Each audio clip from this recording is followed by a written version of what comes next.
যানজট তৈরি হয়ে যায়। আর তখনই আমাদের এই যে বাইকাররা বর্তমান পাঠা উবার যারা আছে এরা ইচ্ছা মতো হর্ন দেয় ওই বাসটাকে সরার জন্য। তো আমার অনুরোধ থাকবে বাস যেন যত্রতত্র না দাঁড়ায়, ওদের জন্য নির্দিষ্ট স্টপেজ করে দেওয়া, এবং ওরা কি করে মাথাটাকে রাখে একদিকে, পাছাটাকে রাখে আর একদিকে, মানে রাস্তাটা পুরাটাই দেখা যাচ্ছে ওরা দখল করে রাখে। এটা যদি আমরা কন্ট্রোল করতে পারি তাহলে অনেকাংশে হর্ন বাজানোটা কমে যাবে।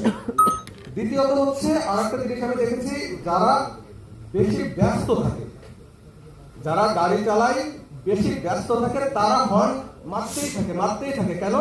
সামনে থেকে যেন কোনো রিক্সা এসে তাকে অ্যাক্সিডেন্ট না করে ফেলে, যেন সামনের লোকজন যেন না আসে। এই যে বিষয়টা, এই ব্যস্ততা, এই গতি নিয়ন্ত্রণটা হচ্ছে আমাদের সচেতন করতে হবে যে নির্দিষ্ট একটা গতি সীমা আমাদের প্রত্যেকটা পয়েন্টে ক্যামেরা রাখা উচিত, যেটাই হচ্ছে নির্দিষ্ট গতিসীমার বেশি উঠলেই অটোমেটিক্যালি তার নাম্বারের এগেইনস্টে কেস চলে যাবে। এরকম যদি কিছু মামলা অটোমেটিক্যালি চলে যায় তাহলে আর এই গতি বিষয়টা থাকবে না। হাইওয়েতে গতি থাকে, ওই জায়গা কিন্তু এত হর্ন বাজে না।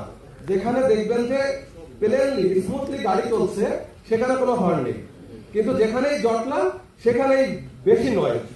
তো আজকের মাননীয় উপদেষ্টার কাছে আমার অনুরোধ থাকবে এই বিষয়গুলো আমলে নেওয়ার জন্য। ধন্যবাদ।